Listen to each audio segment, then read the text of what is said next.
ಈ ಅಸಿಡಿಟಿ ಇಲ್ಲ ಅನ್ನುವಂಥವ್ರು ಯಾರೂ ಇಲ್ಲ. ಈಗ ಸಣ್ಣ ಮಕ್ಕಳು ಕೂಡ ನಾನು ಸ್ಕೂಲಿಗೆ ಹೋಗಲ್ಲ, ಹೊಟ್ಟೆ ಉಬ್ಬರಿಸಿದೆ, ಹೊಟ್ಟೆ ನೋವು ಅಂತ ಹೇಳೋದನ್ನ ಕೇಳ್ತೀವಿ. ಹಾಗಿದ್ರೆ ಈ ಅಸಿಡಿಟಿ ಹೇಗೆ ಬರುತ್ತೆ, ಯಾಕೆ ಬರುತ್ತೆ? ಈ ಒಳ್ಳೆಯ ಬ್ಯಾಕ್ಟೀರಿಯಾಗಳನ್ನ ಹೇಗೆ ಜಾಸ್ತಿ ಮಾಡೋದು, ಕೆಟ್ಟ ಬ್ಯಾಕ್ಟೀರಿಯಾಗಳನ್ನ ಹೇಗೆ ಕಡಿಮೆ ಮಾಡೋದು?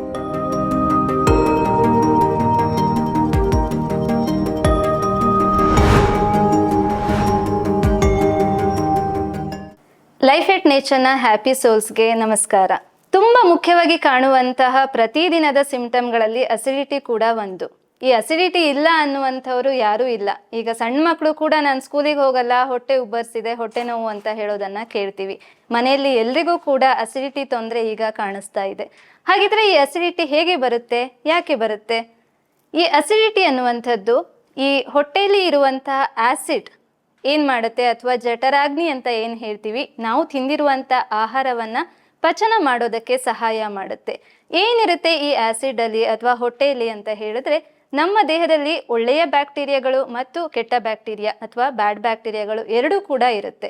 ಆದ್ರೆ ಈ ಒಳ್ಳೆಯ ಬ್ಯಾಕ್ಟೀರಿಯಾಗಳು ನಾವು ತಿಂದಿರುವ ಆಹಾರವನ್ನ ಡೈಜೆಸ್ಟ್ ಮಾಡಿ ಬೇಕಾಗಿರುವಂಥದ್ದನ್ನ ಅಬ್ಸರ್ವ್ ಮಾಡಿ ಬೇಡದೇ ಇರುವಂತಹ ಟಾಕ್ಸಿನ್ಗಳನ್ನ ದೇಹದಿಂದ ಹೊರಗೆ ಹಾಕೋದಕ್ಕೆ ಸಹಾಯ ಮಾಡುತ್ತೆ. ಜೊತೆಗೆ ನಾವು ಹೊಟ್ಟೆಯನ್ನ ಎರಡನೇ ಬ್ರೈನ್ ಅಂತ ಹೇಳ್ತೀವಿ. ಒಂದು ಮೆದುಳು ಸರಿ ಇದ್ರೆ ಸಾಕಾಗೋದಿಲ್ಲ, ಎರಡನೇ ಮೆದುಳು ಕೂಡ ಸರಿ ಇದ್ರೆ ದೇಹದಲ್ಲಿ ಎಲ್ಲಾ ರೀತಿಯ ಕೆಲಸಗಳು ಕೂಡ ಸರಿಯಾಗಿ ಆಗ್ತಾ ಇರುತ್ತೆ. ಈ ಒಳ್ಳೆಯ ಬ್ಯಾಕ್ಟೀರಿಯಾಗಳ ರೇಷಿಯೋ ಅಥವಾ ಸಂಖ್ಯೆ ಕಡಿಮೆ ಆದ್ರೆ ನಮಗೆ ಅಸಿಡಿಟಿಯ ತೊಂದರೆಗಳು ಕಾಣಿಸ್ಕೊಳ್ತಾ ಬರುತ್ತೆ. ಈ ಅಸಿಡಿಟಿ ಯಾಕೆ ಬರುತ್ತೆ ಅಂತ ಹೇಳಿದ್ರೆ, ನಾವು ತಿನ್ನುವಂತ ಆಹಾರದಿಂದ ಇರಬಹುದು, ಅಥವಾ ನಮ್ಮ ಲೈಫ್ ಸ್ಟೈಲ್ ಯಾವಾಗ ಬೇಕು ಆವಾಗ ತಿನ್ನುವಂಥದ್ದು, ಹಸಿವಾದಾಗ ಏನ್ ತಿನ್ಬೇಕು ಅಂತ ತುಂಬಾ ಜನಕ್ಕೆ ಗೊತ್ತಿರೋದಿಲ್ಲ. ಈ ತರದ ಹಲವು ಕಾರಣಗಳಿಂದ ಅಸಿಡಿಟಿಯ ತೊಂದರೆಗಳು ಕಾಣಿಸ್ಕೊಳ್ತಾ ಇದೆ. ಹಾಗಿದ್ರೆ ಈ ಒಳ್ಳೆಯ ಬ್ಯಾಕ್ಟೀರಿಯಾಗಳನ್ನ ಹೇಗೆ ಜಾಸ್ತಿ ಮಾಡೋದು, ಕೆಟ್ಟ ಬ್ಯಾಕ್ಟೀರಿಯಾಗಳನ್ನ ಹೇಗೆ ಕಡಿಮೆ ಮಾಡೋದು ಅಂತ ನಾವು ಇವತ್ತು ತಿಳ್ಕೊಳ್ಳೋಣ. ಈ ಒಳ್ಳೆಯ ಬ್ಯಾಕ್ಟೀರಿಯಾಗಳು ನಮಗೆ ಆಹಾರದಲ್ಲಿ ಹೇಗೆ ಸಿಗುತ್ತೆ ಅಂತ ಹೇಳಿದ್ರೆ, ಈ ಮಜ್ಜಿಗೆ, ಮೊಸರು ಇರ್ಬೋದು.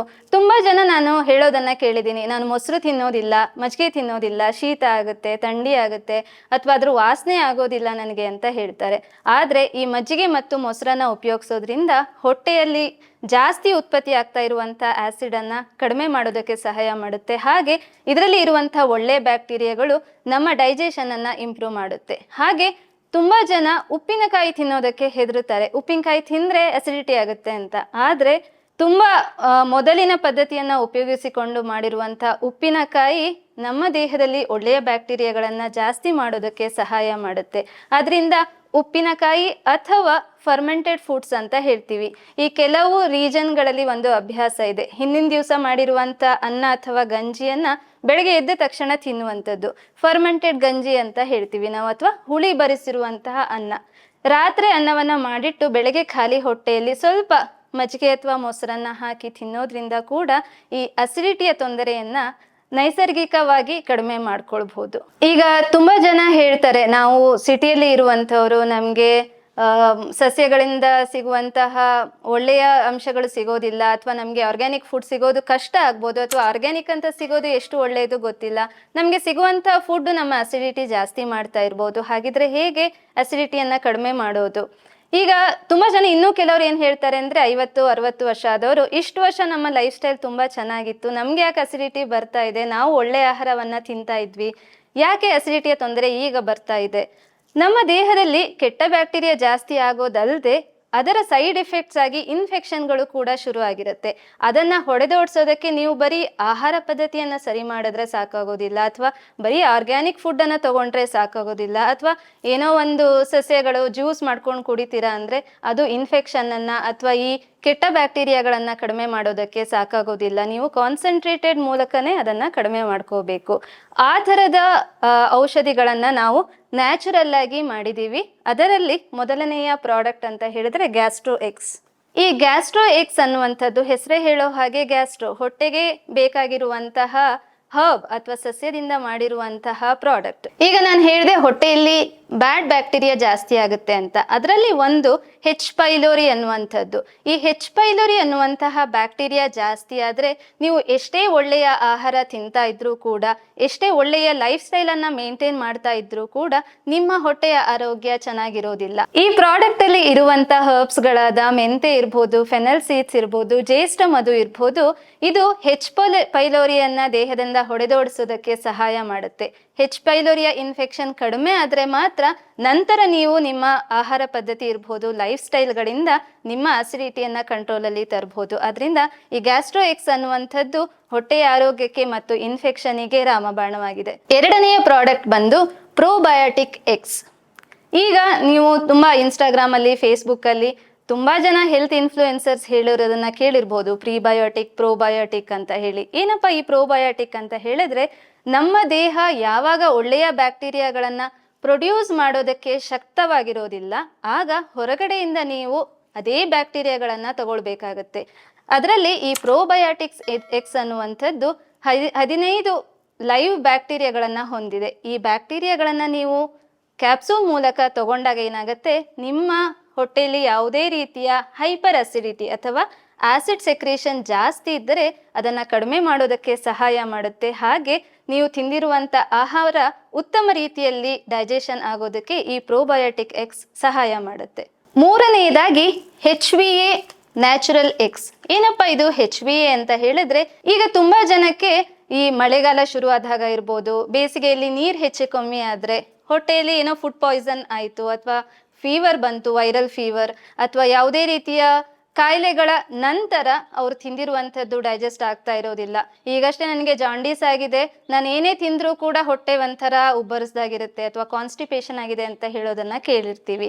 ಈ HVA ನ್ಯಾಚುರಲ್ ಇರುವಂತಹ ಹರ್ಬ್ಸ್ಗಳು ಆಂಟಿವೈರಲ್, ಆಂಟಿ ಬ್ಯಾಕ್ಟೀರಿಯಲ್ ಮತ್ತೆ ಆಂಟಿ ಫಂಗಲ್ 3 ರೀತಿಯ ಗುಣಗಳನ್ನ ಹೊಂದಿರೋದ್ರಿಂದ ಯಾವುದೇ ರೀತಿಯ ಪೋಸ್ಟ್ ಇನ್ಫೆಕ್ಷನ್ ಅಥವಾ ಜ್ವರದಿಂದ ಮುಕ್ತರಾದ ನಂತರ ನಿಮ್ಮ ಹೊಟ್ಟೆಯನ್ನ ಗಟ್ಟಿ ಮಾಡೋದಕ್ಕೆ ಈ HVA ನ್ಯಾಚುರಲ್ ಎಕ್ಸ್ ಸಹಾಯ ಮಾಡುತ್ತೆ. ಕೊನೆಯದಾಗಿ ಕೋಕೋನಟ್ ವಿನೆಗರ್.